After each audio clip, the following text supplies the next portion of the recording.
Bueno, estábamos comentando recién de que trajiste autores realmente potentes como para ilustrar y a su vez acercar a los asistentes.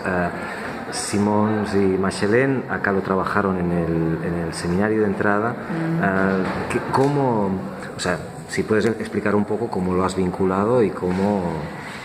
Bueno, a mí me resulta muy interesante la perspectiva de ellos porque justamente toman una definición antigua del concepto de escuela, es como que los desvinculan de la escuela moderna, en los términos en que ha sido más criticada en las últimas décadas, digamos. Y muy emparentado a la perspectiva de la igualdad en Rancière, ¿no? En donde justamente de lo que habla Rancière es de esa igualdad como un principio que no puede sino actualizarse y que es ahí donde se despliega esas diferenciaciones. Claramente para Rancière la igualdad no es lo idéntico ni lo homogéneo, sino que es esa igualdad que instala en un lugar de sujeto y abre unas posibilidades de diferenciación y de, bueno, sobre todo para él la igualdad está de la mano de la toma de la palabra y de la toma de una posición de palabra. Y estos autores, bueno, generan esta tensión, yo diría, ¿no? Ahí cuando la criticamos a la escuela porque produce un espacio artificial, con reglas artificiales, con maneras de hacer que no tienen que ver con lo que se hace socialmente, y sobre todo a una escuela desgajada del mundo del trabajo y de la capacitación laboral, frente a políticas actuales que nos están diciendo absolutamente todo lo contrario, ¿no?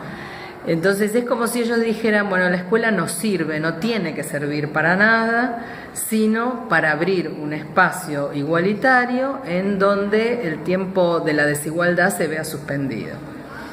Entonces me parece que tiene un enorme valor para los docentes, para pensar justamente en qué sentido ese espacio de la escuela es sumamente potente, productor de subjetividad, y por otro lado discute con una perspectiva funcionalista de la escuela y de la educación, ¿no? Y que es que, bueno, hay que preparar a los futuros ciudadanos, a los alumnos y alumnas para el mundo del trabajo, como si no pudiera justamente pensarse la escuela como un espacio en sí mismo.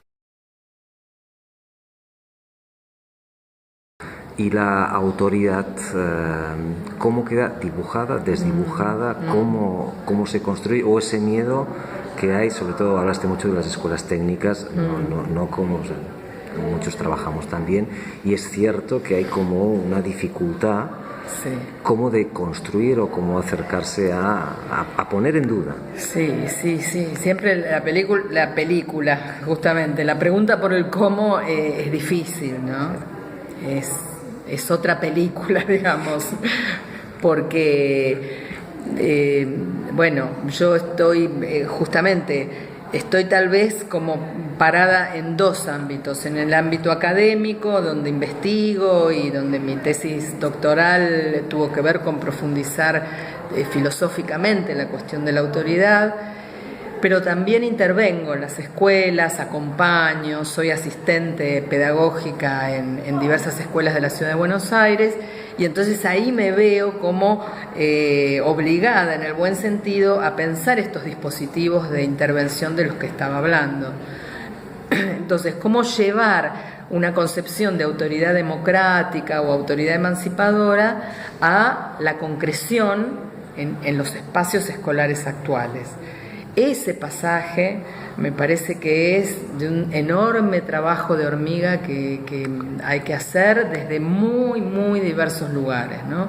Por un lado, revisando el formato de la escuela secundaria, como lo mencioné con estas de reingreso, generando otras condiciones institucionales, otras condiciones materiales para el trabajo docente, con espacios para el desarrollo profesional continuo, para la discusión y la formación.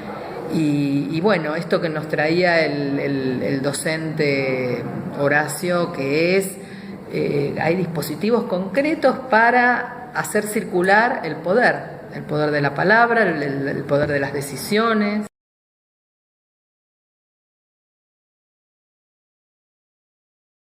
Que has nombrado, porque también has dicho varias veces la importancia de encuentros de este tipo y habilitar espacios para que circule el programa que antes era el programa nacional de nuestra escuela. Un poco la sorpresa o lo que la demanda de los docentes era qué bueno que hubiese un espacio donde hablábamos. Entonces la potencialización, me imagino, sería... Sí, absolutamente. En el actual contexto de política educativa esto parece casi impensable. Lo mencioné recién, en Buenos Aires, en Ciudad de Buenos Aires se están cerrando los institutos, se está pensando en una universidad que pareciera que desconoce completamente la historia, que nuestros institutos vienen con necesidades de transformación institucional sin duda, pero con una enorme potencialidad de docentes, de formadores y de los propios estudiantes para generar una transformación. El problema es que, que sin espacios de debate y de discusión para trabajar juntos, nada de esto es posible. Como decía recién, la autoridad está enclavada ahí entre los tiempos, ¿no? Se hace cargo de un pasado y construye un futuro. Entonces, ¿cómo construir si no tomamos lo que hicimos hasta ahora, ¿no? Lo que portamos, en realidad lo que somos? La historia la llevamos puesta. Entonces, renegar o negarla, así sea negativa, ¿no? Porque cuando hablamos de autoridad, la historia también nos trae a la dictadura. Eso no es autoridad.